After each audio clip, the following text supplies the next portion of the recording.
নাস্তিকদের কথায় বাংলাদেশের শিক্ষাক্রম চলবে না। 14 কোটি মুসলমানের রক্ত পানি করা ঘামের পয়সায় শিক্ষা মন্ত্রণালয় চলে। মুসলমানের রক্ত পানি করা ঘামের পয়সায় মন্ত্রীর গাড়ির পেট্রোল চলে। মুসলমানের রক্ত পানি করা ঘামের পয়সায় বই ছাপে। কোরআন সুন্নাহ বিরোধী একটি অধ্যায় বাংলাদেশের কোন স্কুল কলেজের বইতে থাকা হবে না। কাফের মুশরিক বেঈমানদের বিরুদ্ধে কথা বললে বলবে মৌলবাদী। শুধু বয়সের কারণে আমাকে রাজাকার বলতে পারে না। দাড়ি পাকা থাকলে বলে ফেলতে। তবে যে বেশি বলে সে শাহরিয়ার কবির নিজেই হচ্ছে বড় রাজাকার। 1971 সালে আমার বাংলার পাক বাহিনী যখন এই দেশের নারীদের ইজ্জত লুণ্ঠন করেছে, নিরীহ বাঙালিকে 52টার বুলেটে হত্যা করেছে, এই কুখ্যাত শাহরিয়ার কবির তখন পাকিস্তানি সেনাবাহিনীকে দেশি মুরগি সাপ্লাই করত। ইসলাম ও মুসলমানের সবচেয়ে বড় শত্রুদের একজন তুমি।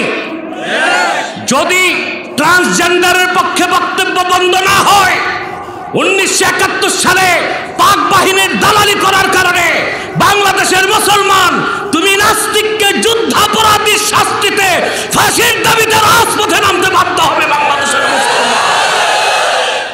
আল্লাহ পাক বলেন, ওয়ালাকাদ কাররামনা বনি আদম ওয়া হামালনাহুম ফিল বাররি ওয়াল বাহরি ওয়া রাযাকনাহুম মিনাত তাইয়্যিবাত। আল্লাহ পাক বলেন, আমি সম্মানিত করেছি বনি আদমকে, আদম সন্তানদেরকে, জল এবং স্থলে তাদেরকে কর্তৃত্ব দিয়েছি। আর এই জমিনের সবচেয়ে মূল্যবান সুস্বাদু দামি জিনিসগুলো তাদের জন্য রিজিক বাড়ায় দিয়েছি। আমি কে? আমি আল্লাহর শ্রেষ্ঠ সৃষ্টি মানুষ। আমি আল্লাহর শ্রেষ্ঠ সৃষ্টি মানুষ। সুবহানাল্লাহ। আল্লাহর পরিকল্পিত সৃষ্টি মানুষ। আল্লাহ খুব পছন্দ করে মানুষ বানাইছেন, আর সবকিছু মানুষের জন্য তৈরি করে দিয়েছেন। ওয়াসাখখারা লাকুম মা ফিল আরদি জামিআ। মানব জাতি, এই জমিনে যা কিছু আছে সব তোমাদের নিয়ন্ত্রণাধীন করে দিয়েছে। মানুষের গায়ে শক্তি বেশি না হাতির? কথা বলেন। হাতি কন্ট্রোল মানুষ করে না মানুষ কন্ট্রোল হাতি করে? হাতি কন্ট্রোল মানুষ করে, কিন্তু গায়ে শক্তি হিংস্র বাঘ। আসল বাঘ তো দেখেন নাই। চিড়িয়াখানায় যেটা দেখেন, এটার তো না খাওয়ায় ইনজেকশন দিয়া দুর্বল বানায় রাখে। রয়্যাল বেঙ্গল টাইগার একটা যদি এখানে আওয়াজ করে, সবগুলো মানুষের মাস্টার স্ট্রোক করবে। এই বাঘ মানুষ ধরে খাঁচায় বন্দি করে রাখে। কর্তৃত্ব কার? মানুষই। সুবহানাল্লাহ। নেতৃত্ব কার? মানুষের। আল্লাহর আমি কে? আমি আল্লাহর শ্রেষ্ঠ সৃষ্টি, পরিকল্পিত সৃষ্টি। সুবহানাল্লাহ। দ্বিতীয় প্রশ্ন, what is the origin of man? মানুষের আদি উৎস কি? মানব জাতির সূচনা কোত্থেকে? প্রশ্ন আসে না? আল্লাহ পাক বলেন, وَقُلْنَا يَا آدَمُ اسْكُنْ أَنْتَ وَزَوْجُكَ الْجَنَّةَ وَكُلَا مِنْهَا رَغَدًا حَيْثُ شِئْتُمَا وَلَا تَقْرَبَا هَذِهِ الشَّجَرَةَ فَتَكُونَا مِنَ الظَّالِمِينَ। সুবহান। আল্লাহ বলেন, আমি আদমকে সৃষ্টি করলাম। আমাদেরকে আল্লাহ জবাব দিলেন, গোটা মানব জাতি আদম থেকে হাওয়া থেকে, একজন পুরুষ একজন নারী, নাকি বানর থেকে মানুষ? মানুষ থেকে মানুষ। কোরআন হাদিসের এলেম যাদের নাই, নাস্তিক কাফেরদের বিশ্বাস মানুষ হচ্ছে ন্যাচারাল সিলেকশন, প্রাকৃতিক নির্বাচন, এমনি এমনি মানুষ হয়ে গেছে। এগুলো শিখানো হচ্ছে আমাদের বইপত্রে। এর জন্য আমরা মনে করি শিক্ষা মন্ত্রণালয়ে কিছু নাস্তিক কাফের বেঈমান ঘাপটি মেরে বসে আছে, তারাই এই কুকর্ম করছে। আমরা যখন ট্রান্সজেন্ডারের বিরুদ্ধে বক্তব্য শুরু করলাম, এখন বুদ্ধিজীবীগুলো এক হয়েছে। এই বুদ্ধিজীবীগুলোর আবার নামও আছে, মুরগি চোর, জুতা চোর, মোবাইল চোর, স্যান্ডেল চোর। বলে মৌলবাদীদের কথায় বই পরিবর্তন করা যাবে না। বলে বেটা, বাংলাদেশ মৌলবাদীদের দেশ, প্রত্যেকটা practising Muslim is fundamentalist, every practising Muslim is fundamentalist. যারা কোরআন হাদিস মোতাবেক জীবনযাপন করে প্রত্যেকেই তো মৌলবাদী। বুদ্ধিজীবী বেটা, তুই মৌলবাদের সংজ্ঞা জানিস? কি যে জানে দেখছেন না 20 সালে ডিবেটে বসছিল যে বড় চোরটা, দেখছেন? কিচ্ছু নাই মাথায়, জ্ঞান বুদ্ধি নাই। এখন বলতেছে সরকারকে হুমকি দেয় যে মৌলবাদীদের কথায় বই পরিবর্তন করা। সরকারেরও মাথা ঠিক আছে, সরকার জানে বাংলাদেশে নাস্তিক আছে কয়টা, পেটিকুত্তা যা আছে নাস্তিকের সংখ্যা তার চেয়ে বেশি নেই। তো সরকারকে এইসব নাস্তিক দেখবে না মুসলমানদের কথা শুনবে? শোনাতে বাধ্য করা হবে। আমাদেরকে বইতে শেখানো হবে মানুষ প্রাকৃতিক নির্বাচন, মানুষ বানর থেকে কিংবা ওরাং ওটাং থেকে কিংবা শিবপাঞ্জি থেকে, এগুলো মানা হবে না। মানুষের আদি উৎস আদম। আরে মান নামটা কইতে পারলেন না? আদম হাওয়া, দুইজনকে একসাথে আল্লাহ বানাইছেন। ইয়া আইয়ুহান নাসু ইন্না খালাকনাকুম মিন যাকারিন ওয়া উনসা وجعلناكم شعوبا وقبائل لتعارفوا إن أكرمكم عند الله أتقاكم। আল্লাহ রাব্বুল আলামিন বলেন, হে মানব জাতি, আমি তোমাদেরকে একজন পুরুষ আর একজন মহিলা থেকে তৈরি করেছি। সুবহানাল্লাহ বলবেন। আগে বানাইছেন পুরুষ, আগে নাম কি? আদম আলাইহিস সালাম। সুবহানাল্লাহ।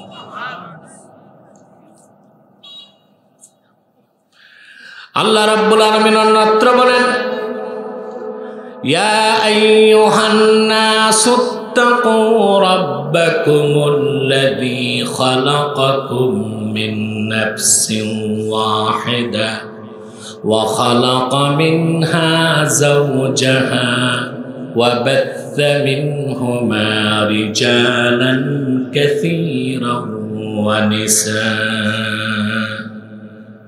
এখানে আল্লাহ স্পষ্ট করে দিলেন, হে মানব জাতি, তোমাদের রবকে ভয় করো, যিনি তোমাদের সৃষ্টি করেছেন একটি সত্তা থেকে, ওই সত্তা আদম, যার থেকে পরবর্তীতে তিনি সৃষ্টি করলেন তার স্ত্রী হাওয়াকে।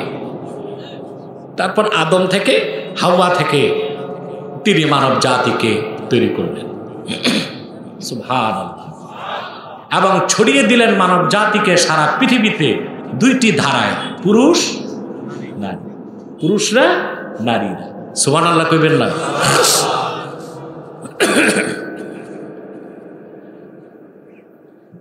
বিজ্ঞানের একটা কথা বলি, বিজ্ঞান তো বুঝেন, কিন্তু যে বিজ্ঞান বাংলাদেশে পড়ায় এ দিয়া বিজ্ঞানী হওয়া যায় না, নাস্তিক হওয়া যায়। 3 পাতা বিজ্ঞান পড়লে মানুষ নাস্তিক হয়, আর পুরা বিজ্ঞান পড়লে মানুষ আল্লাহর সামনে মস্তক নত করে দেয়। বিজ্ঞান পুরাটা তো পড়ায় না, ছিটাফাটা একটু পড়ায়। বর্তমান বিজ্ঞান 1970 সালের পরে বিজ্ঞানের একটি থিওরি হচ্ছে ক্লোনিং।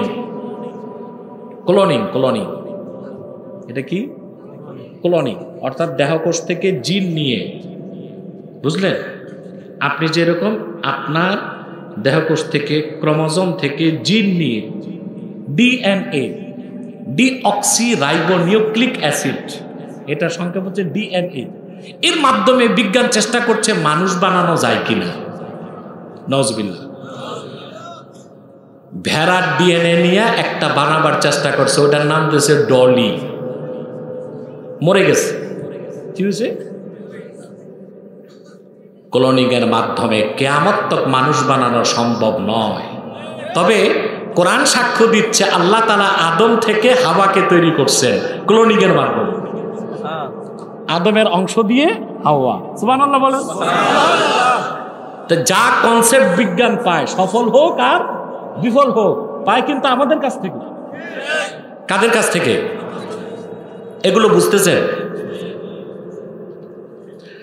আল্লাহ পাক বলেন আদম থেকে আমি হাওয়াকে বানালাম, আর আদম আর হাওয়া থেকে মানব জাতি। আপনার মনে হয় পিছনে বসতে পারেন, যা দাঁড়িয়ে আছেন বা ওখানেই বসেন। বাঙালি এমনি একটু অলস জাতি, ওখানে বিছনা ছাড়া বসবে আর ওই পিছনে বিছনায় বসবে না, না? তো বসুন, যেমনি খুশি অমনি থাক। আবার আমাদের প্রোগ্রামে আসলে অনেকে ভয়তে দাঁড়ায় থাকে, বিপদে সেফ এক্সিট। আপনারা পালাতে হলে তো উঠবেন, ঘুরবেন, দৌড় দিবেন, ওরা দাঁড়ায় আছে ইউটার্ন নিয়ে।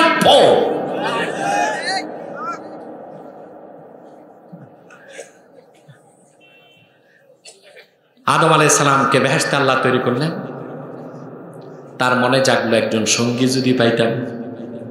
কি? জান্নাতে এমন এক জায়গার নাম যেখানে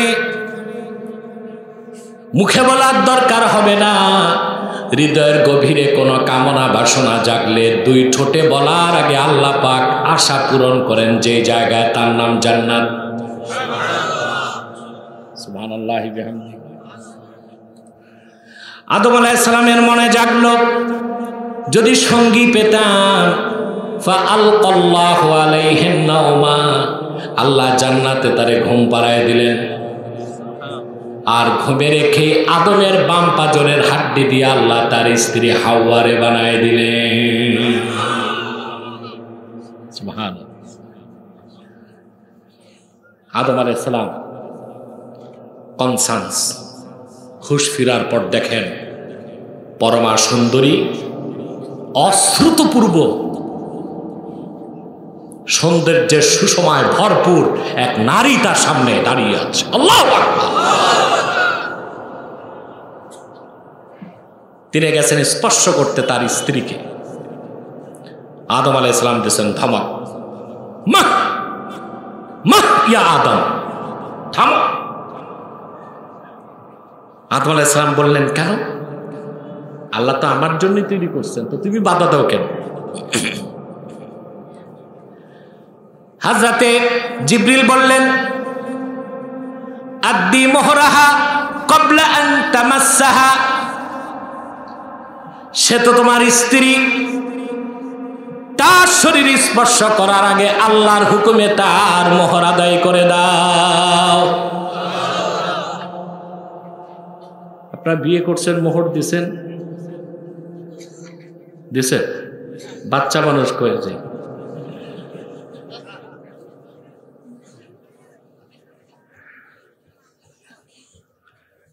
মোহর দেওয়াটা ওয়াজিব, দিতে হবে। সুন্নাত হচ্ছে নগদ, বাকিতে না। বাকিটা অনেক সময় ফাঁকি, সব সময় না, অনেক সময়, সব সময় না, অনেক সময়।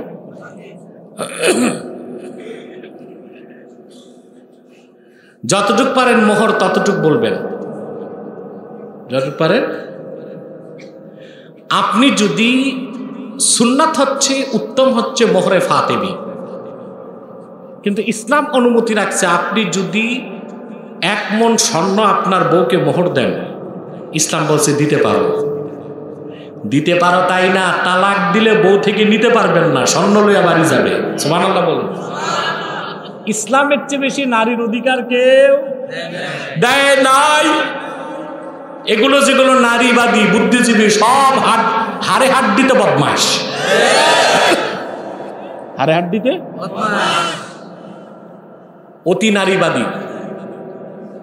নারী পুরুষের সমান অধিকার চায়, চাইতে চাইতে এখন হিজড়াদের সমান অধিকার চায়, চাইতে চাইতে এখন নতুন শয়তানি বের করছে ট্রান্সজেন্ডার, লিঙ্গ পরিবর্তন। এটা কি মানুষের কাজ না পশুর কাজ? পশুর কাজ না? যাক, আমি যথেষ্ট বলেছি।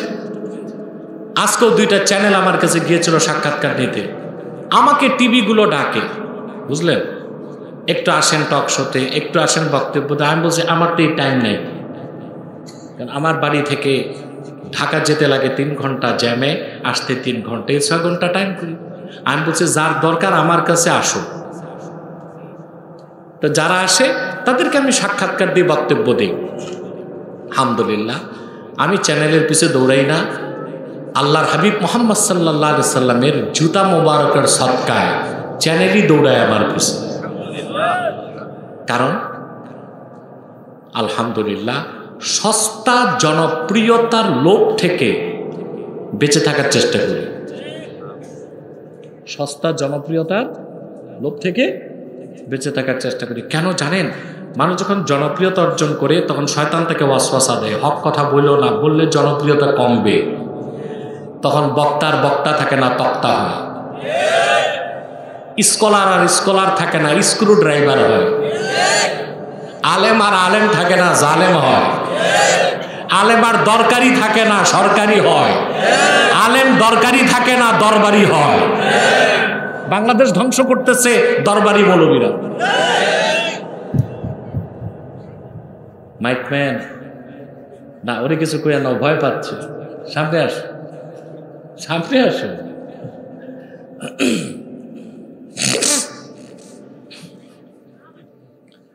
খুব বেশি আওয়াজ দরকার নাই, আওয়াজ কমিয়ে ক্লিন আওয়াজ করো। এটা আমি কি করব? ভোল্টেজ না বাড়া কমার জন্য নাট বল্টু লাগাও, সবসময় জেনারেটর ইউজ করবা, ঠিক আছে? আপাতত সাউন্ড কমায়া শীষ বন্ধ করো। অনেক আওয়াজ দরকার নেই, ক্লিন আওয়াজ দরকার। কথা শুনতেছেন? স্ত্রীকে মোহর দিয়ে দিবেন, না দিয়ে থাকলেও মরার আগে দিয়ে দিবেন। ইসলামের চেয়ে বেশি নারীর অধিকার কেউ দেয় নাই। ইসলাম কি সুন্দর অধিকার দিছে নারীর। আপনি বউ ছেড়ে দিছেন মোহর ফেরত দিতে। ওমর রাদিয়াল্লাহু তাআলা আনহুর যুগে এখন প্রশ্ন আসলো হযরত ওমরের কাছে, হুজুর, অনেক পুরুষ তো তার স্ত্রী ছেড়ে দেয়, এখন খুব বেশি সম্পদ স্ত্রীকে দিলে ফেরত তো নেওয়া যায় না, বউ তো এটা নিয়ে বাড়ি যায়। হযরত ওমর বলেন, তাহলে এখন থেকে তোমরা আর মোহর বেশি দিও না, কম দিও। নারীর অধিকার ইসলামের চেয়ে বেশি কেউ দিতে পারে না। অর্ধেক পৃথিবীর শাসক হযরত ওমর, যার ছায়া দেখলে শয়তান পালায় যেত, যার সিদ্ধান্তের পক্ষে 22 বার কোরআনে আয়াত নাজিল হয়েছে, ওনার মজলিসে বোরখা পরা এক মেয়ে দাঁড়ায় গেছে। আল্লাহু আকবার! মেয়ে বোরখা পরা দাঁড়ায় গেছে, বলে, ওমর, আপনার কথা মানতে পারি না। সুবহানাল্লাহ কইবেন।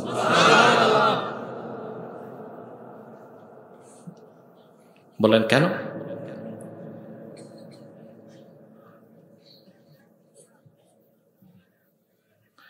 তিনি বললেন, মেয়েটি তখন সূরা নেসা থেকে আয়াত পড়তে লাগলো কোরআন শরীফের।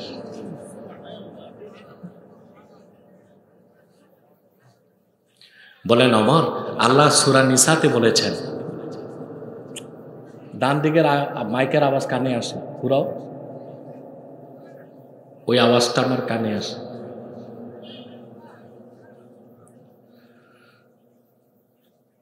মেয়েটি বলল, ওমর, আপনি কি সূরা নেসা পড়েন নাই?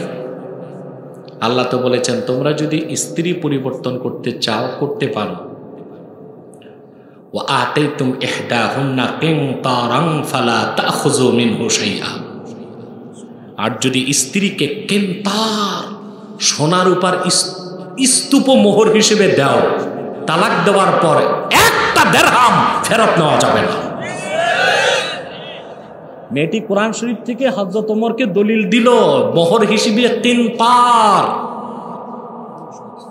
অঢেল সম্পদ, সোনার উপর স্তূপ, 1 মণ স্বর্ণ দেওয়া যাবে।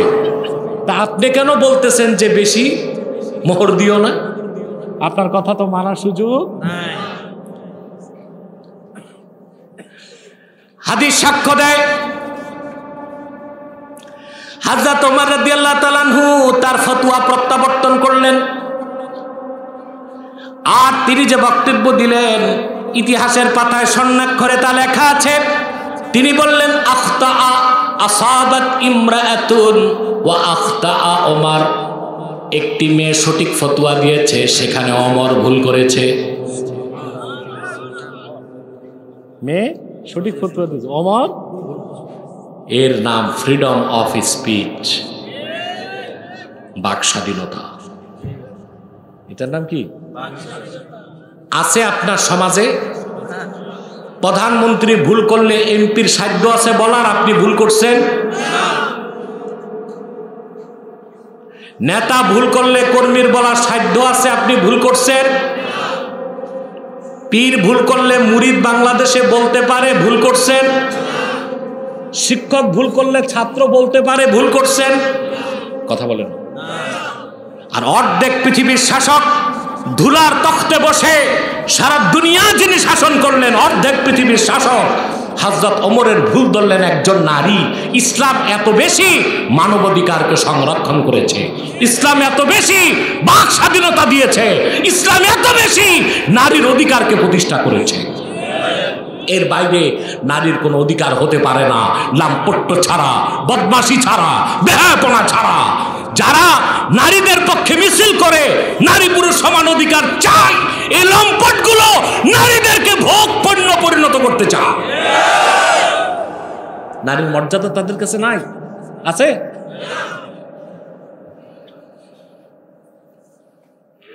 সম্মানিত সুধী, তাহলে মোহর যত খুশি দিতে মোহরটা দিয়ে দিয়েন।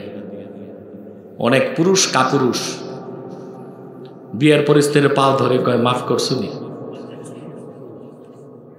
কি দরকার? মাফ চাওয়ার দরকার আছে? কথা বলে, দরকার আছে? আপনি যতটুকু পারবেন ততটুকু দেন। ঢাকাতে ফ্যাশন হয়ে গেছে, বড় লোকের ছেলে মোহর লেখায় 30,33,333 টাকা, 3 লাখও দেয় না। ফাঁকে দিয়া ম্যারিজ রেজিস্টার কমিশনগুলো নিয়ে বাড়ি যায়, ঠিক কিনা? হযরত আদম আলাইহিস সালাম হাওয়াকে ধরতে গেলেন, মনে পড়ছে? আদম কি বললেন? মোহর দাও। বাবা আদম বললেন, কাইফা উয়াদ্দি মোহরাহা ইয়া আদম, কেমন করে স্ত্রীর মোহর আদায় করব? হযরত আদম বললেন, সাল্লি আলা মুহাম্মাদিন সালাসা মাররাত। আল্লাহর আখিরি নবী মুহাম্মদ সাল্লাল্লাহু আলাইহি সাল্লামের উপর 3 বার দরুদ শরীফ পাঠায় দাও, তোমার মোহর আদায় হয়ে যাবে।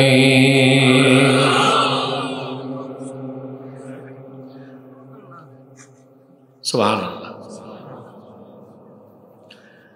দ্বিতীয় প্রশ্ন ছিল, আমাদের আদি উৎস কি? আদম হাওয়া। কোত্থেকে? জান্নাত থেকে। প্রথম প্রশ্ন ছিল, আমি কে? জবাব পেয়েছে আমি আল্লাহর শ্রেষ্ঠ সৃষ্টি। ঠিক না?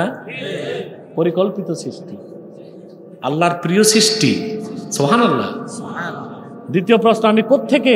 জবাব পেয়েছি জান্নাত থেকে। উৎস কি? আদম হাওয়া। আর আমাদের সমাজ বিজ্ঞান বইতে শিখাচ্ছে বানর থেকে, তার মানে আমাদের উৎস জঙ্গল। কোথায় জান্নাত আর কোথায় জঙ্গল? তাহলে বিজ্ঞান পড়ে তার মানুষ থাকবে না, পশুর কাতারে যাচ্ছে। ওই যে বুদ্ধিজীবীগুলো তো এটাই চায়। সাবধান হও। ভাবছো কি মুসলমান ঘুমায় গেছে? সিংহ ঘুমিয়ে থাকে, খরগোশ ফালাফালি করে, ঠিক কিনা? কিন্তু সিংহ যখন ঘুম থেকে উঠে গা ঝাড়া দেয়, বাঘ বলল হাতিও আশেপাশে আর খুঁজে পাওয়া যায় না, ঠিক কিনা? সজাগ হন, চোখ কান খুলেন। যদি শিক্ষা ব্যবস্থার এই নাস্তিকতাগুলো বন্ধ না করতে পারেন, তাহলে আগামীতে এই দেশে মসজিদ থাকবে, মুসল্লি পাবেন না। এই যে আমার পাশে চেয়ারম্যান না, স্কুল কলেজের ছাত্র না? কথা বলেন। তিনি যে বয়ানের শুরুতে খুতবা পড়ছে দেখছেন, আলেমদের মতো না? কথা বলেন। চেষ্টা করছেন না? কোরআন শরীফের আয়াত পড়ছেন, তরজমাটাও দেখছি সুন্দর করছে। কেন? তারা তাদের সময় স্কুল কলেজে কিছুটা ইসলাম শিক্ষা শিখছে, ঠিক কিনা?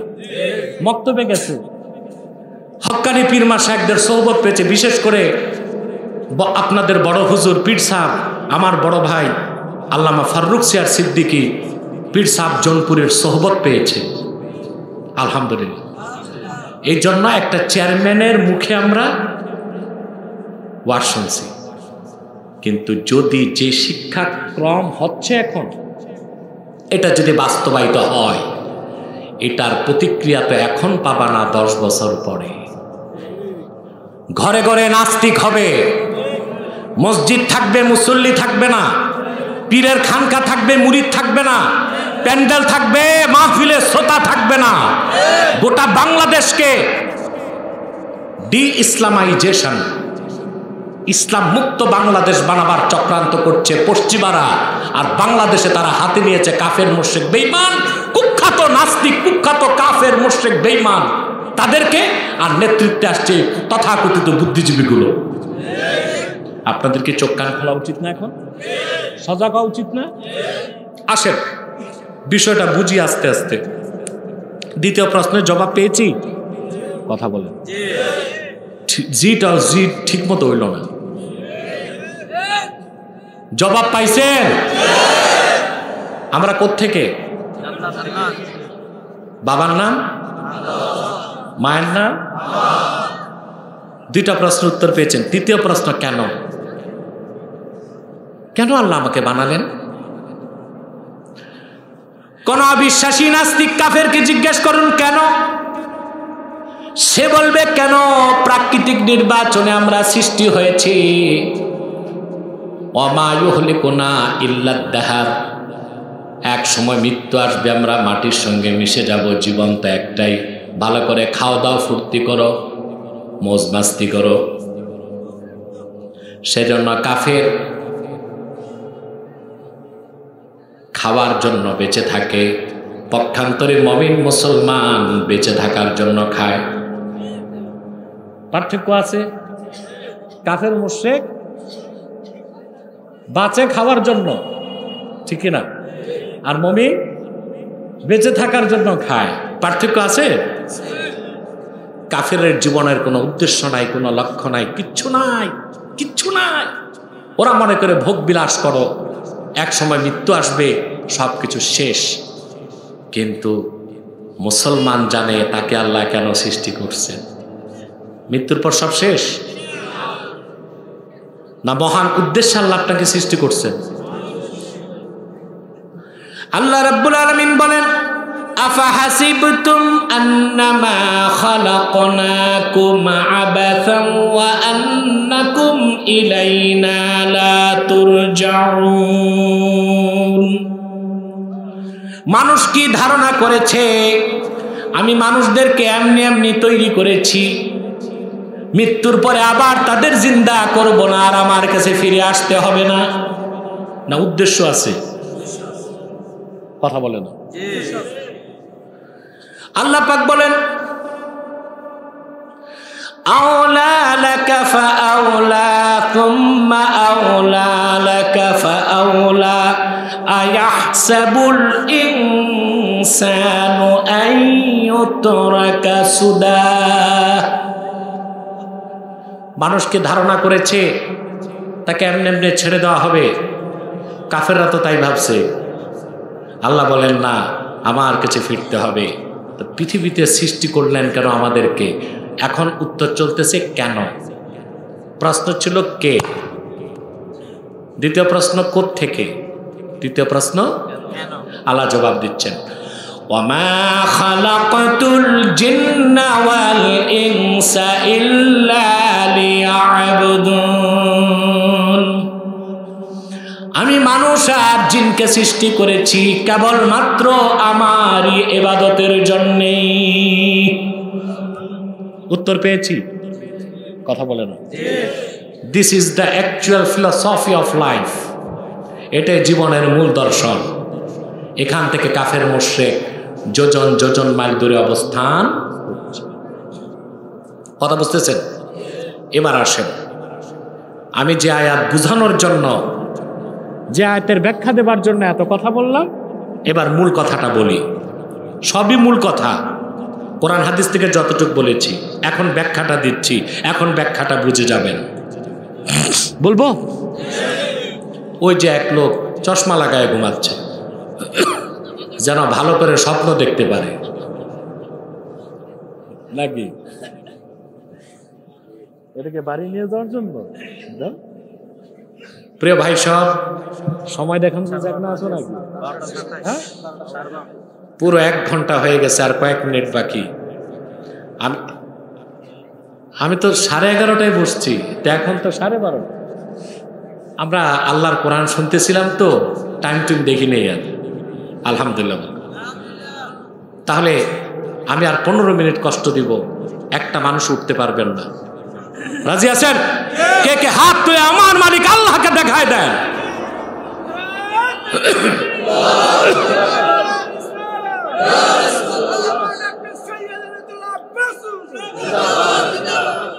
সম্মানিত সুধী, আমরা একটু জিকির করে নিব আল্লাহ। গভীর রাতে আল্লাহর জিকির করলে আল্লাহর সাথে দ্রুত সম্পর্ক হয় বান্দার। পারবো জিকির করতে? হৃদয়ের সংকীর্ণতা, কণ্ঠের জড়তা পরিহার করে ইখলাসের সাথে পড়ি সুবহানাল্লাহ আলহামদুলিল্লাহ লা ইলাহা সুবহানাল্লাহ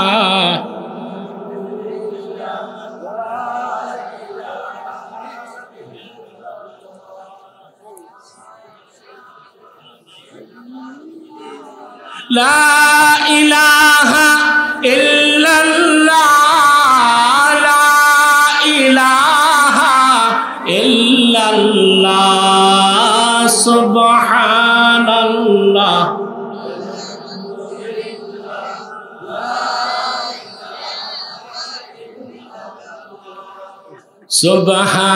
সুবহানাল্লাহ আলহামদুলিল্লাহ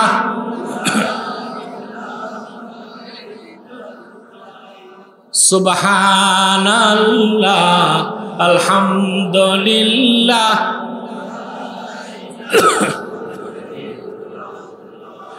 হাসবি রাব্বি জাল্লাল্লাহু মা ফি কলবি গায়রুল্লাহ নূর মুহাম্মদ সাল্লাল্লাহ লা ইলাহা ইল্লাল্লাহ সুবহানাল্লাহ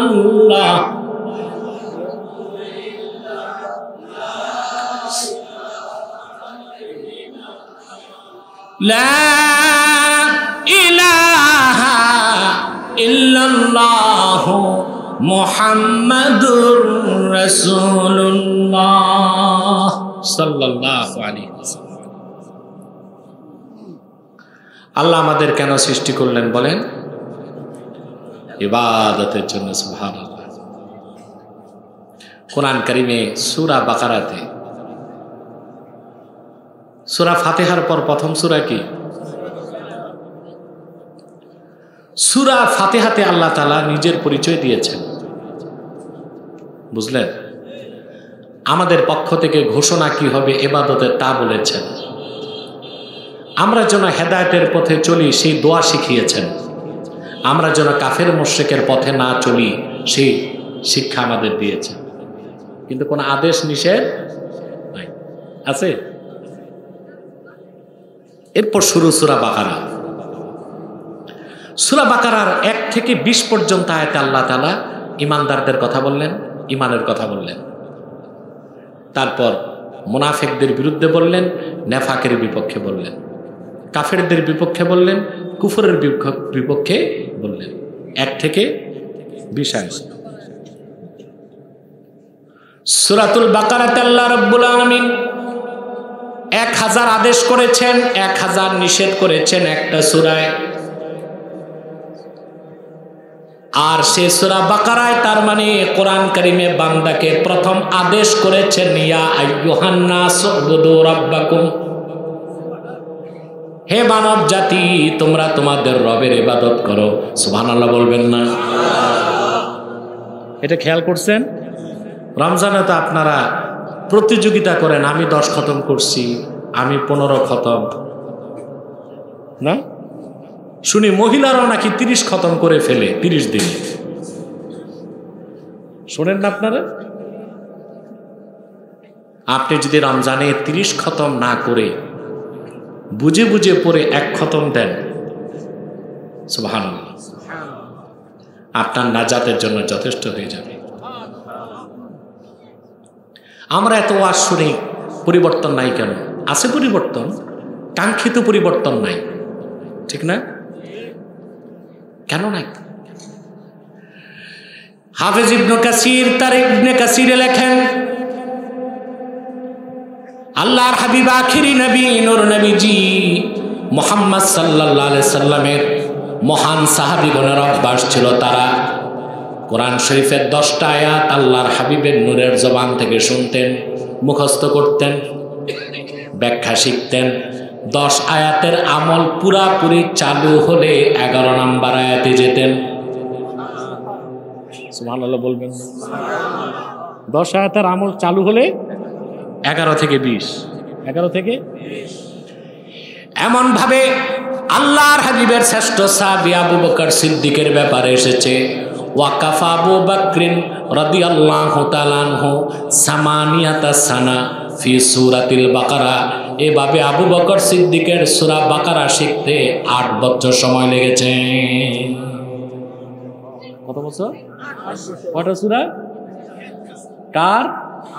সিদ্দিক আকবরের। সুবহানাল্লাহ। আর আমাদের দেশে কমপ্লিট মৌলবী হয় 8 বছরে, ঠিক কিনা? কমপ্লিট মৌলবী হয়, আর সিদ্দিক আকবরের শুধু সূরা বাকারাটা কত বছর লাগছে? কারণ সাহাবায়ে কেরামের অভ্যাস ছিল 10 আয়াত আল্লাহর হাবিব মুহাম্মদ সাল্লাল্লাহু আলাইহি ওয়াসাল্লামের নূরের জবান থেকে 10 আয়াত শুনতেন, মুখস্থ করতেন, ব্যাখ্যা শিখতেন, আমল চালু করতেন। তারপর 11 থেকে আবার 20।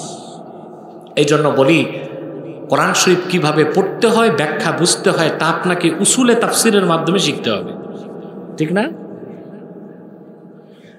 আলেম বন্ধু যারা আছেন,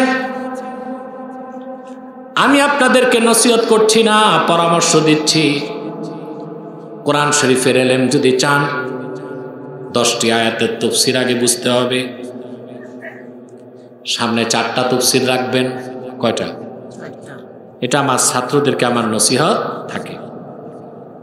তাফসীর বাগাবী, তাফসীর ইবনে কাসির, তাফসীর রুহুল মাআনি আর তাফসীরুল কবির। কয়টা?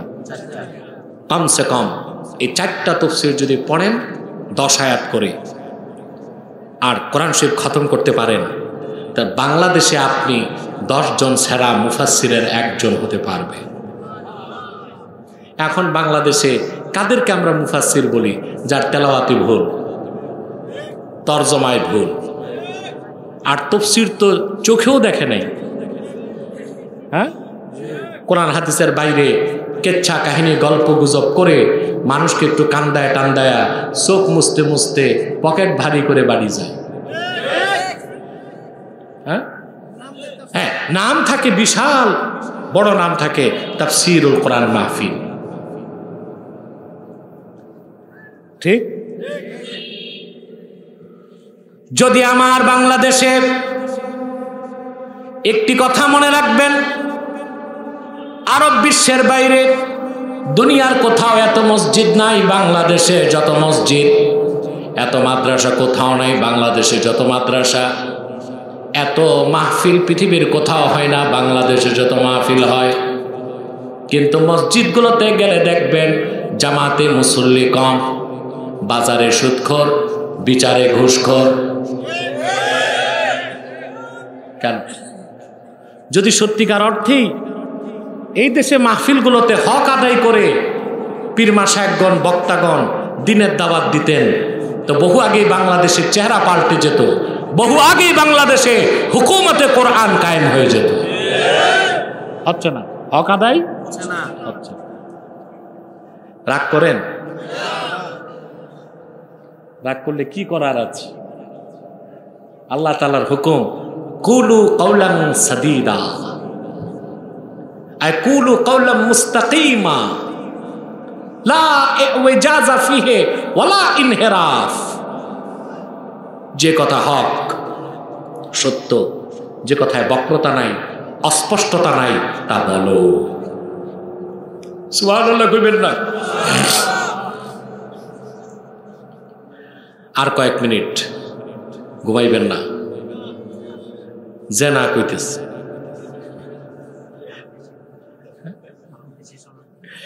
না না, শুনেন, কথা শুনেন, কথা তো শুনবেন, আমার কথা তো শুনেন। কথা বলার দুইটা নীতি, কম সময়ে বেশি কথা, বেশি সময়ে কম কথা। আজকে তো আমরা কম সময়ে বেশি কথা বলে ফেলতেছি, ঠিক না? এটাই ভালো না? এখন আপনি বাড়ি গেলে আপনার বউ যদি জিজ্ঞেস করে কি শুনছো, অন্তত 10 মিনিট শুনাইতে পারবেন, পারবেন না? আর আমি 3 ঘন্টা কথা বললাম, দেখা গেল কিছু ওয়াজ, বাকিটা আওয়াজ।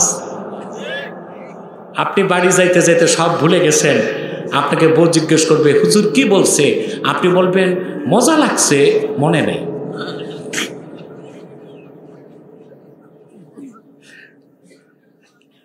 তাতে লাভ আছে?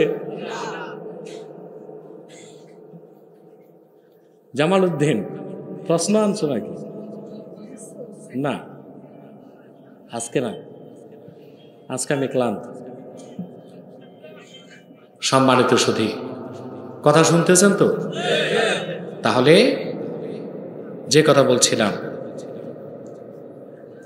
আপনি ফোন দিচ্ছেন কেন? ফোন দিচ্ছেন, রাখেন রাখেন, বন্ধ করেন।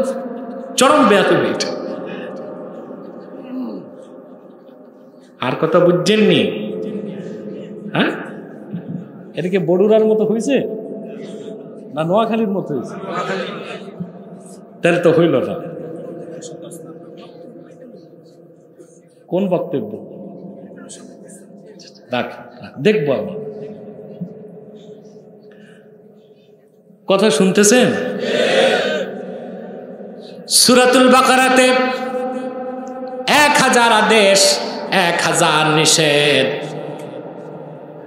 প্রথম আদেশটাই হলো আল্লাহ বলেন ইয়া আইয়ুহান নাস, হে মানব জাতি, উ'বুদু রাব্বাকুম, তোমরা তোমাদের রবের ইবাদত করো। এখন আমি দুইটার শব্দের ব্যাখ্যা দিচ্ছি, তা না দিলে আমার আলোচনা পরিপূর্ণ হবে না, আমানতদারি হবে না, খেয়ানত হবে। প্রথম, ইবাদত অর্থ কি? জামাল পকেটে রাখো, পকেটে রাখো, এখানে বসো তুমি আমার কাছে। আল্লাহ বলছেন মানব জাতি ইবাদত করো কার? রবের। কার? আমি দুইটা শব্দের ব্যাখ্যা দিচ্ছি, এক ইবাদত অর্থ কি, দুই রব অর্থ কি। তাহলে আশা করি আমাদের বক্তব্যটা পরিপূর্ণতা পাবে আর একটি জরুরি বার্তা নিয়ে বাড়ি যেতে পারবে। বলেন আল্লাহ। ইবাদতের অনেকগুলো অর্থ, আমি কয়েকজন বিশ্ববরেণ্য মুফাসসিরের সংজ্ঞা শোনাই। ইমামে বাগাবী মাআলিমুত তানজিলে লেখেন, আম্মাল ইবাদাতু ফাহিয়াল ইতাআতু মা'আজ জিল্লাতি ওয়াল খুদু'i, একনিষ্ঠ চিত্তে মহান আল্লাহর আনুগত্যকে মস্তক পেতে মেনে নেবার নাম ইবাদত। সুবহানাল্লাহ বলেন। আল্লাহর আনুগত্যের ক্ষেত্রে প্রশ্ন করার কোনো সুযোগ নাই। আছে? যুক্তি খোঁজা যাবে?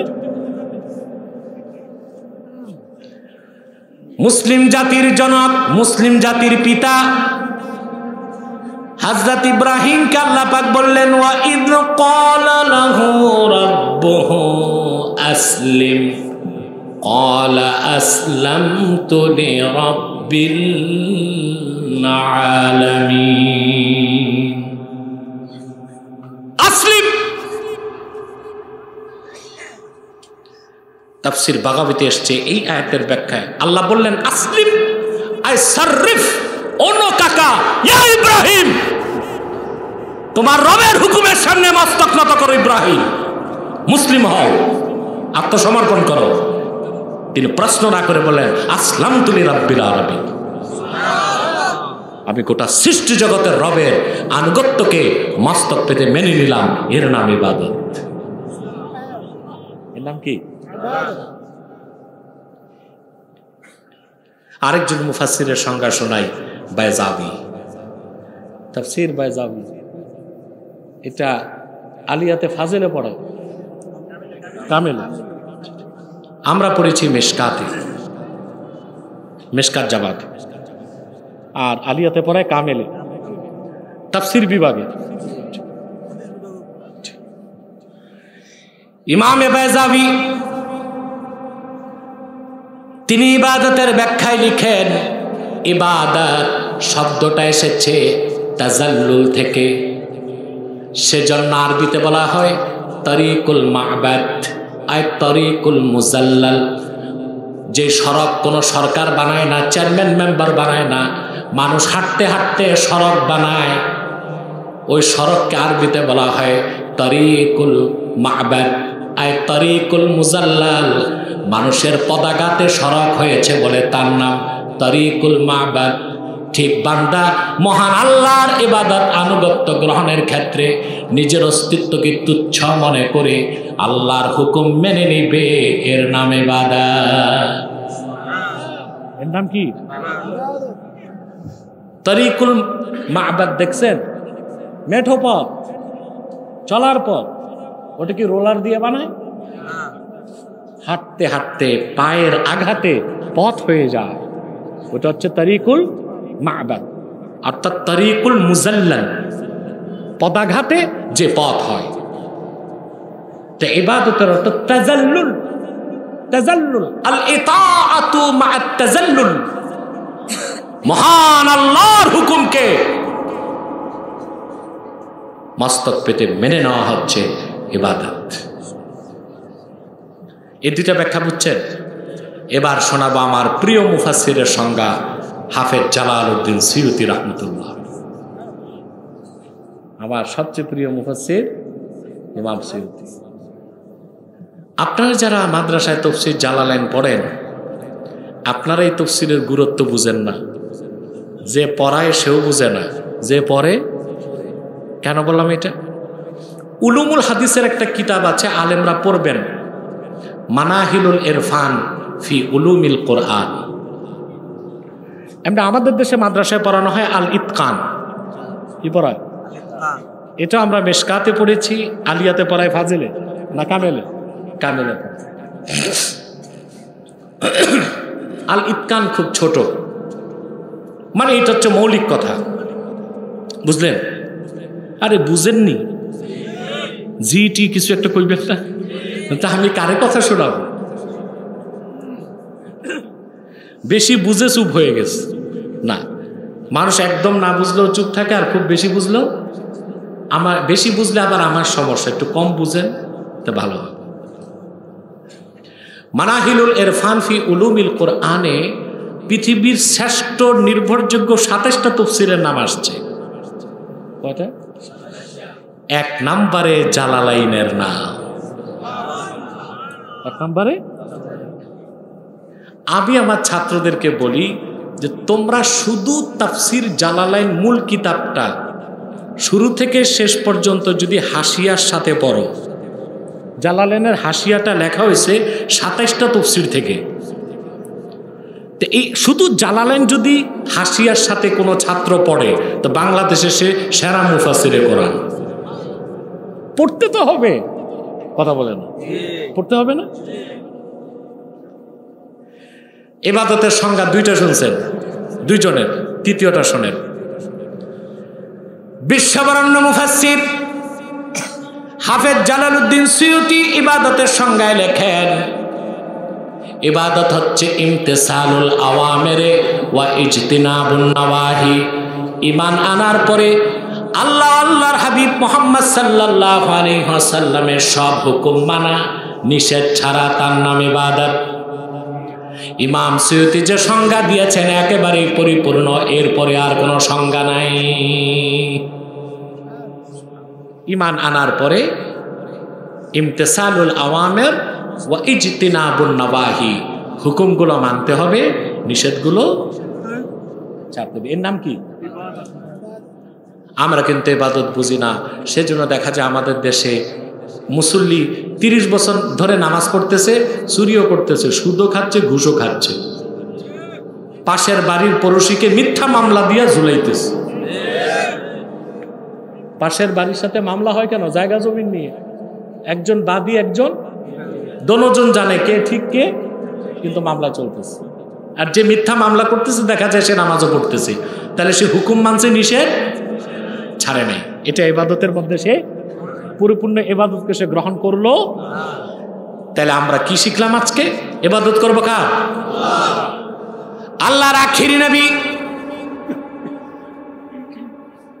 আল্লাহর আখিরি নবী, নবীগণের মাথার তাজ নূর নবীজি আমার মুহাম্মদ সাল্লাল্লাহু আলাইহি ওয়াসাল্লাম আজ থেকে 1500 বছর আগে আল্লাহর পক্ষ থেকে যে শরীয়ত এনে দিয়েছেন, পূর্ণাঙ্গ দ্বীন ইসলাম, সে শরীয়তের সব হুকুমকে মানা, নিষেধকে ছাড়া, তার নাম ইবাদত। ওই ইবাদত হবে কার জন্যে?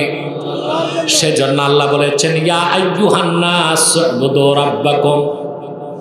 দ্বিতীয় প্রশ্ন, খেয়াল করে দেখুন, সূরা ফাতিহার শুরুতে আল্লাহ নিজের জাতি নামটা নিলেন আলহামদুলিল্লাহ। আল্লাহ আমার রব হচ্ছেন আমার আল্লাহ, তারপর নাম নিয়েছেন আর রহমান, তারপর আর রহিম, তারপর নাম নিয়েছেন মালিক ইয়াউমিদ্দিন। কিন্তু সূরা বাকারায় ইবাদতের নির্দেশ করার সময় তিনি তো বলতে পারতেন ইয়া আইয়ুহান নাস উবুদুল্লাহ, বলেন নাই।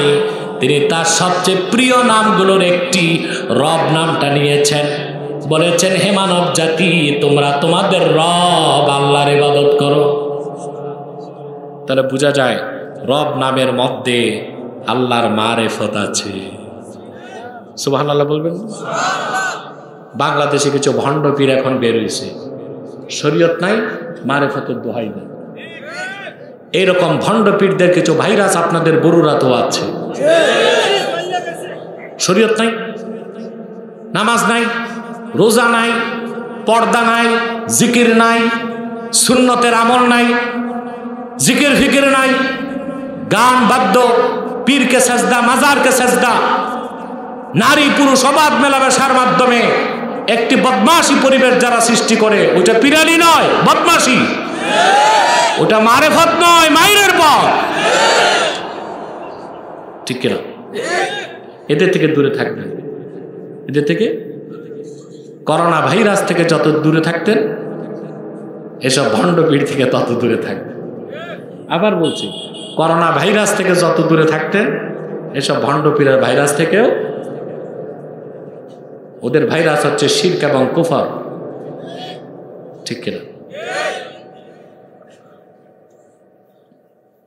ইবনে তাইমিয়া একটা কথা বলেছে, ইবনে তাইমিয়া একটা কথা বলেছে, আমি তাকে পছন্দ করি না, এই কথাটা বলছে সুন্দর। ইবনে তাইমিয়া তার এক কথায় লিখেছে, ইন্না কুফরা সুফিয়া আশাদ্দু আকবাহু মিন কুফরিল ইয়াহুদ ওয়ান নাসারা। যারা শরীয়ত বাদ দিয়া সুফিগিরি করে, ওইসব ভণ্ড পীরদের শিরক এবং কুফর অনেক সময় ইহুদি খ্রিস্টানের কুফরের চেয়ে জঘন্য হয়। বুঝতে পারছেন?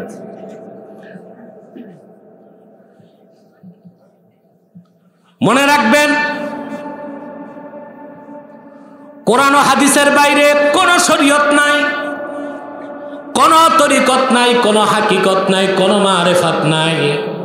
সূরা ফাতিহা শুরুই তো করলেন আল্লাহ মারেফত দিয়ে, আলহামদুলিল্লাহি রাব্বিল আলামিন। মারেফত মানে পরিচয়, কার পরিচয়? আল্লাহ বললেন আলহামদু, সব প্রশংসা। প্রশ্ন হলো কার জন্যে? লিল্লাহ, আল্লাহর জন্যে। প্রশ্ন হচ্ছে কোন আল্লাহর জন্যে পরিচয় লাগবে? আল্লাহ পরিচয় দিলেন রাব্বিল আলামিন। কোরআন শরীফের শুরু মারেফত দিয়ে, ঠিক কিনা? তা সেই কোরআন হাদিসের বাইরে, সেই কোরআনের বাইরে, হাদিস শরীফের বাইরে, কোরআন হাদিসের বাইরে মারেফত আছে, শরীয়ত আছে, তরিকত আছে? তাহলে আল্লাহ তাআলা কেন বললেন ইয়া আইয়ুহান নাস উ'বুদু রাব্বাকুম, হে মানব জাতি তোমরা তোমাদের রবের ইবাদত করো। তাহলে আল্লাহর নাম রবের মধ্যে আছে আল্লাহর মারেফত, কি আছে? এখন আসেন কি মারেফত? মুফাসসিরগণ লেখেন, আল্লাহর বান্দা যত সহজে আল্লাহর পরিচয় রব নামের মাধ্যমে পায়, আল্লাহর অন্য কোন নামের মাধ্যমে এত দ্রুত বান্দার পক্ষে আল্লাহর পরিচয় লাভ করা সম্ভব নয়। সেজন্যই কোরআন শরীফের শুরুতে সূরা ফাতিহায় আল্লাহ নিজের প্রথম পরিচয় দিলেন তিনি রব। কোরআন শরীফের শেষ সূরা সূরা নাসেও পরিচয় দিলেন কুল আউযু বিরাব্বিন নাস, সেখানেও পরিচয় দিলেন রব।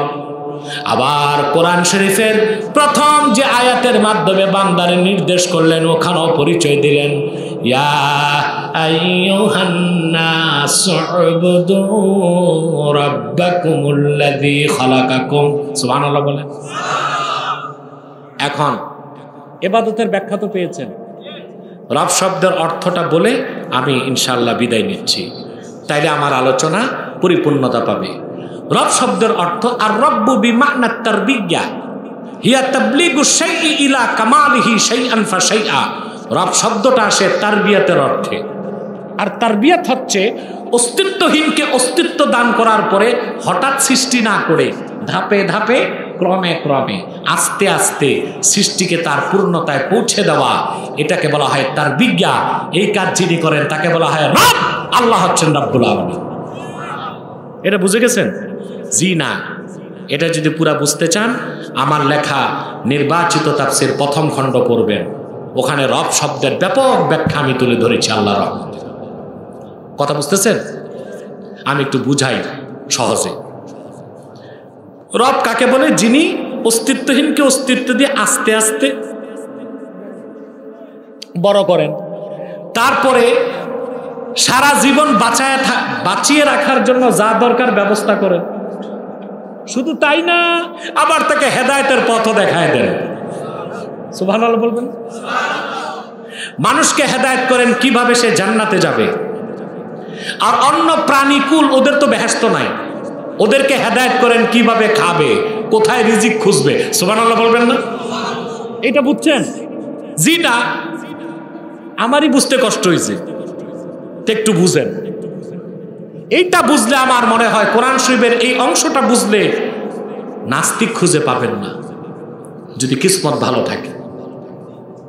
মুসা আলাইহিস সালাম যখন ফেরাউনের কাছে গেছে, বুঝলেন? মুসা আলাইহিস সালাম গেছেন, তার ভাই হারুন গেছেন, দুই ভাই, দুজন নবী। একজন বড় ভাই, একজন ছোট ভাই। বড় কে ছিলেন? হারুন আলাইহিস সালাম বড় ছিলেন। ফেরাউন বলল, মুসা, হারুন, তোমরা কার দাওয়াত দিচ্ছ? বলে, রবের দাওয়াত। ফেরাউন প্রশ্ন করছে, রবকে, রবের পরিচয় কি?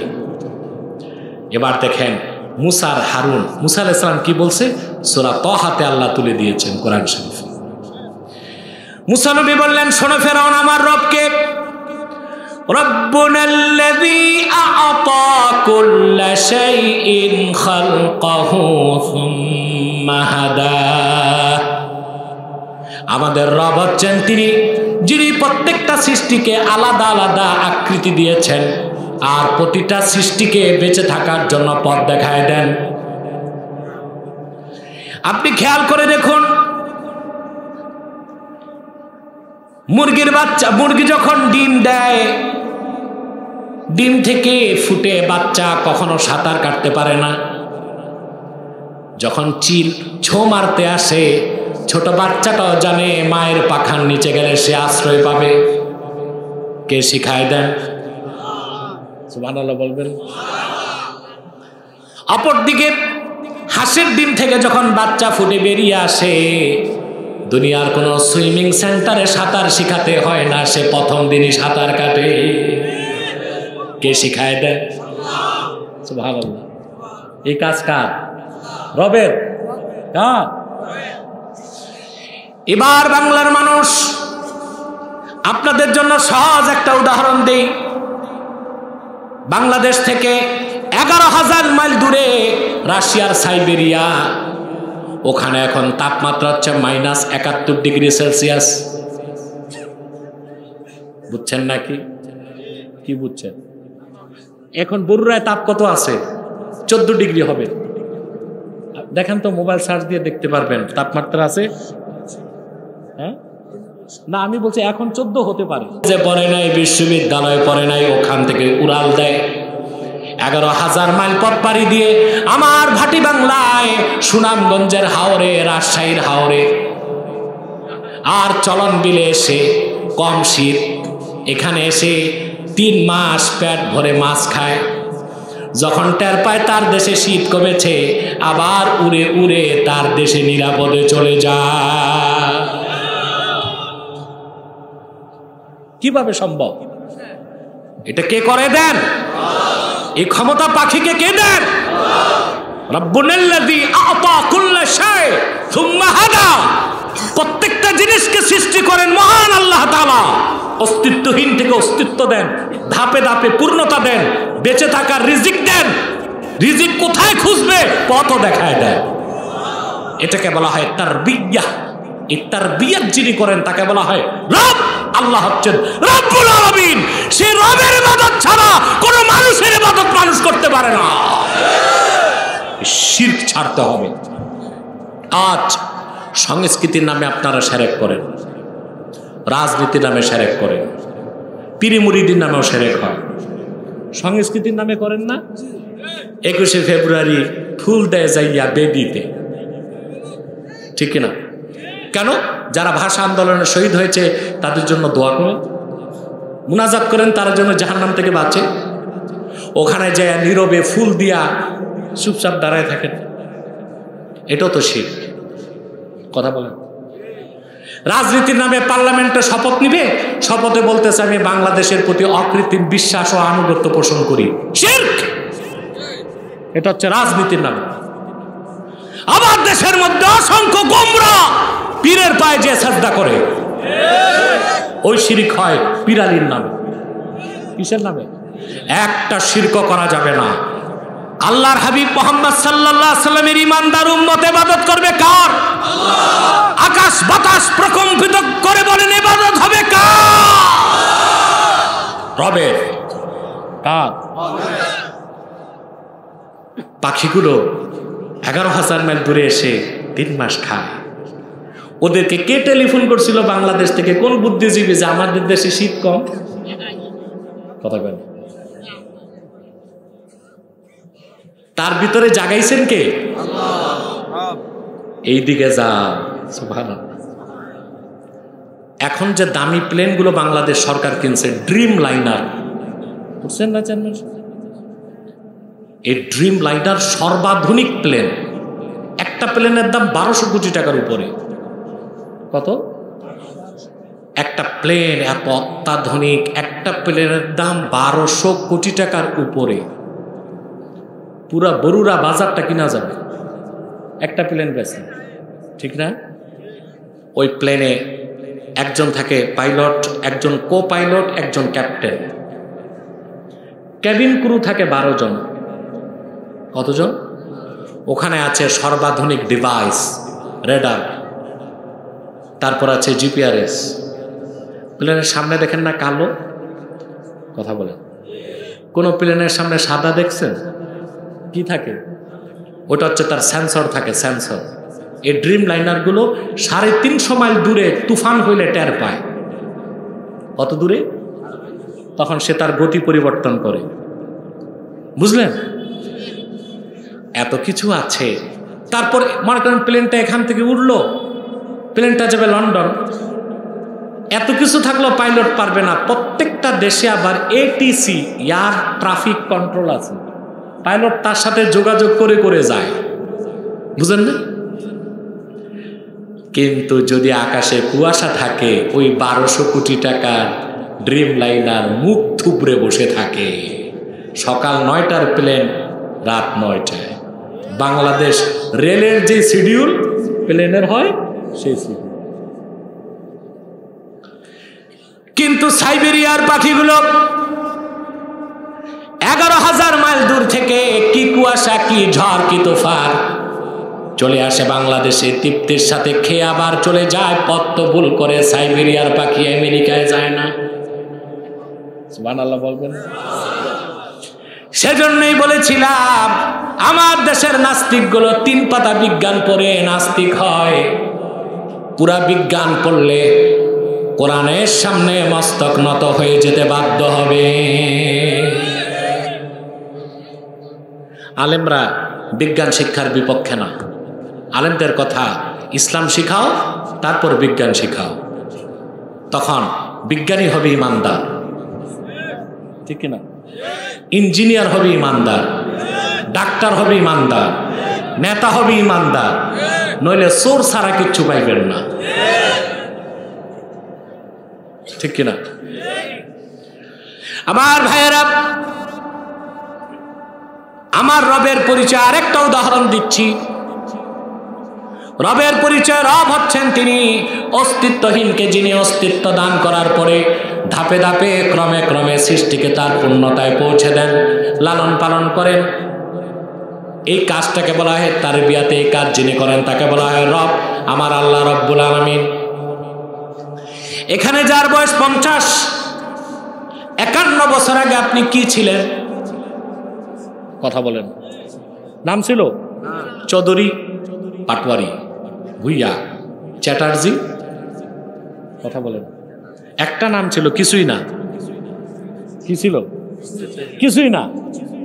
কোরআন শরীফে আল্লাহ বলেন, হাল আতা আলাল ইনসানি হিনুম মিনাদ দাহরি লাম ইয়াকুন শাইআম মাযকুরা ইন্না খালাকনাল ইনসানা মিন নুতফাতিন আমশাজ নাবতালিহি ফাজআলনাহু সামিআন বাসীরা ইন্না হাদাইনাহুস সাবিল ইম্মা শাকিরাও ওয়া ইম্মা কাফুরা।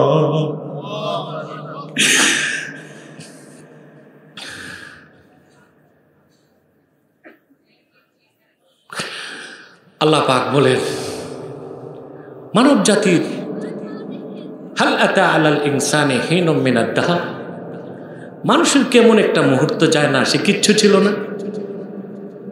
আমি মানুষকে তৈরি করেছি পিতা এবং মাতার বীর্যের বিশ্রাম থেকে। সুবহানাল্লাহ। আমি তাকে চক্ষুষ্মান করেছি, দৃষ্টি সম্পন্ন করেছি, তাকে আমি পরীক্ষা করি, তারপর তাকে আমি পথ দেখাই। সুবহানাল্লাহ। আমি তাকে পথ দেখাই, হয় সে হেদায়েতের পথ গ্রহণ করে কৃতজ্ঞ বান্দা হয়, কিংবা শিরক কুফরকে গ্রহণ করে কাফের বান্দা হয়, অকৃতজ্ঞ হয়। যার বয়স 50, 51 বছর আগে তো আপনি কিছুই ছিলেন না। এই কিছুই না থেকে এত সুন্দর মানুষ কে বানিয়েছেন? আবেগের সাথে মহব্বতে বলেন কে? একদিনে, এক সপ্তাহে, এক মাসে, 10 মাসে? জি, আপনার পিতার বীর্য আপনার মায়ের পেটে গিয়েছে, সেই বীর্যকে আল্লাহ তাআলা রক্তপিণ্ড বানালেন, তারপর সেটারে গোশতপিণ্ড, তারপর সেখানে হাড় হাড্ডি, কিছুই না কে কিছু, তারপর আরো কিছু, তারপর আরো কিছু, 10 মাসে সব কিছু। সুবহানাল্লাহ বলবেন। আল্লাহ পাক বলেন ওয়ালাকাদ খালাকনাল ইনসানা মিন সুলালাতিন মিন তিন থুম্মা জাআলনাহু নুতফাতান ফি قرارٍ مكين ثم خلقنا النطفة علقة فخلقنا العلقة مضغة فخلقنا المضغة عظاما فكسونا العظام لحما আল্লাহ পাক বলেন আমি মানুষকে তৈরি করেছি মাটির সারনির্যাস থেকে। যে মানুষটার কোনো অস্তিত্ব ছিল না, সে ছিল কিছুই না, এক ফোঁটা বীর্যের আকারে তার মায়ের অন্ধকার রেহেমে আমি তারে রাখলাম। 40 দিন পর তা আমি রক্তপিণ্ড বানাই দিলাম। ধাপে ধাপে কথা বলে না। 40 দিন পর আবার আমি তারে গোশতপিণ্ড বানাই দিলাম। তার ভিতরে হাড় হাড্ডি তৈরি করে আবার গোশতের পোশাক লাগায়া 10 মাস পর মানুষ হিসেবে দুনিয়ায় পাঠায় দিলাম। এই কাজটা কে করেন? ধাপে ধাপে, ক্রমে ক্রমে। সুবহানাল্লাহ বলবেন না? সেজন্য আল্লাহ পাক বলেছেন ইয়া আইয়ুহান নাসু উবুদু রাব্বাকুমুল্লাযী খালাকাকুম ওয়াল্লাযীনা মিন ক্বাবলিকুম লাআল্লাকুম তাত্তাকুন। আল্লাহর ইবাদত করবেন, কথা বলে না। হুকুম মানতে হবে, নিষেধ ছাড়তে হবে। আজকে আমি ওয়াদা নিব একটা হুকুমের আর একটা নিষেধ ছাড়া। রাজি আছেন? হুকুম, সবচেয়ে বড় হুকুম 5 ওয়াক্ত নামাজ পড়বেন। কে কে হাত তুলে দেখান, বলেন ইয়া আল্লাহ আমি ওয়াদা করছি আজ থেকে 5 ওয়াক্ত নামাজ জামাতের সাথে আদায় করব। যদি শয়তানের প্ররোচনায় নামাজ ছুটে যায় তাৎক্ষণিক তওবা করে কাজা হিসেবে আদায় করব। বলেন ইয়া আল্লাহ সুদ নিব না, দিব না, সুদখোরের সাথে সম্পর্ক রাখব না। সাদাকাল্লাহুল আযীম ওয়া সাদাকা রাসূলুহুন নবিয়ুল কারীম ওয়া নাহনু আলা যালিকা মিনাশ শাহিদিন ওয়াশ শাকিরিন ওয়ালহামদুলিল্লাহি রাব্বিল আলামিন। প্রশ্ন কি জামাল?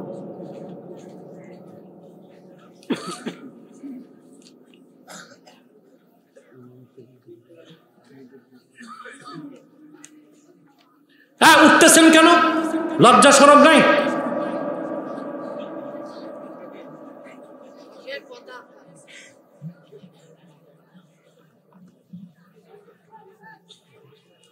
এক ভাই প্রশ্ন করেছেন পরকাল যেহেতু চিরস্থায়ী, সেহেতু এই চিরস্থায়ী কথাটি কি আল্লাহর চিরস্থায়ী বৈশিষ্ট্যের সাথে এক হয়ে গিয়েছে? নাউজুবিল্লাহ, না।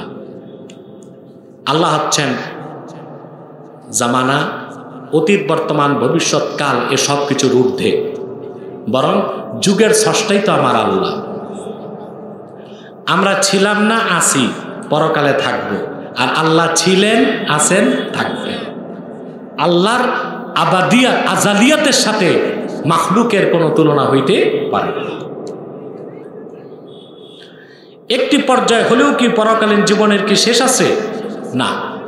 চিরকাল মুমিনগণ জান্নাতে থাকবে, কাফেররা চিরকাল জাহান্নামে থাকবে। আপনি প্রায় বক্তৃতায় বলেন যে প্রতি শতাব্দীতে আল্লাহর দিন সংস্করণের জন্য একজন মুজাদ্দেদ পাঠান। এই ফেব্রুয়ারি ইসলামী সাল বা ইংরেজি সাল অনুযায়ী আর কত সময় বাকি আছে? এটা তো ভাই আপনি ইস্তেখারা করে দেখতে পারেন যে বর্তমানে মুজাদ্দেদ কে আছে। এটা তো আমার বলারও ক্ষমতা নাই। আর এখন তো ঘরে ঘরে মুজাদ্দেদ, ঘরে ঘরে দেখা যায় একই বংশে দাদাও মুজাদ্দেদ, বাবাও মুজাদ্দেদ, নাতিও মুজাদ্দেদ, সব ভুয়া। কি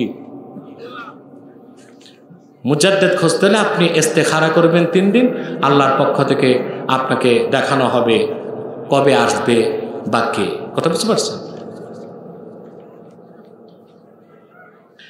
মানব রচিত রাজনীতি যেহেতু শিরক, কুফর বা মহাপাপ, আমার একটি প্রশ্ন, আমার পরিবারের একজন মানব রচিত রাজনীতি করে, উনি যদি আল্লাহর রাজনীতি ছাড়া মানব রচিত রাজনীতি করতে করতেই পরলোকে গমন করে, তাহলে কি উনি অরিজিনাল কাফেরদের মতোই চিরস্থায়ী জাহান্নামে হবে? যদি সিয়াসাতে ইসলামিয়া বা কোরআনের রাজনীতিকে কেউ বিশ্বাস না করে, নিঃসন্দেহে সে কাফের এবং সে কোনোদিনও নাজাত পাবে না। কিন্তু সামাজিক কারণে বা অন্য কোনো কারণে যদি সে প্রচলিত রাজনীতিকে আদর্শ হিসেবে গ্রহণ না করে, এক কথায় ধান্দা হিসেবে নেয়, আশা করা যায় শিরক কুফর না করলে আল্লাহ তাআলা মাফ করবেন।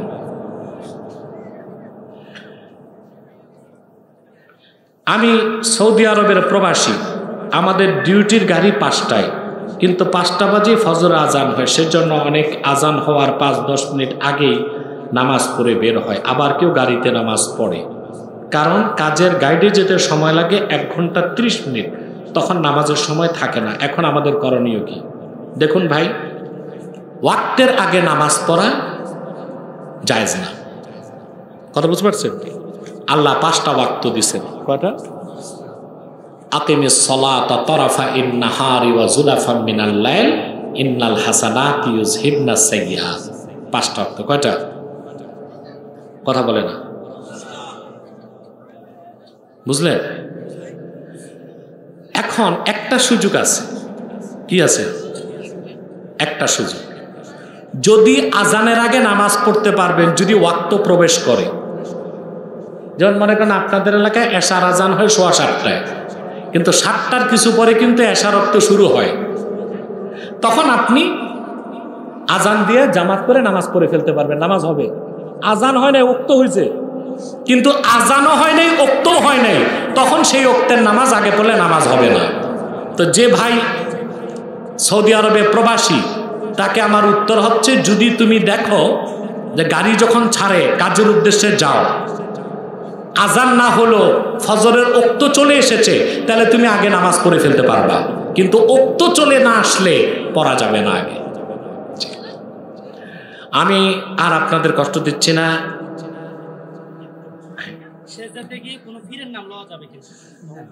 সেজদায় যে কোনো পীরের নাম যে নিবে সে মুশরিক, কাফের হয়ে যাবে। না, তোমার মসজিদের খতিব তো না, সারা বাংলাদেশের মৌলবী বলল ফতুয়া টিকাইতে পারবে না। সেজদায় যে কোনো পীরের নাম নিলে, আল্লাহ বলেছেন লা তাদউ মা আল্লাহি ইলাহান আখার, আল্লাহর সাথে অন্য কাউকে ইলাহ হিসেবে ডেকো না, এটা শিরক। নামাজ কার জন্যে? আল্লাহর জন্যে। সেখানে কোনো পীরের খেয়াল করলেই তো ঈমান নষ্ট হয়ে যাবে। আর পীরের নাম ডাকবে যে, সে মুশরিক, যে ফতুয়া দিবে সেও মুশরিক, তার বউ তালাক। কথা বুঝতে পারছেন? আর সাবধান, এইরকম মুশরিক মৌলবীর পিছনে নামাজ পড়া জায়েজ নয়। মৌলবী যদি বসতে চায়, আমার ছাত্র পাঠাই দিব ইনশাআল্লাহ, তারিখ নেই।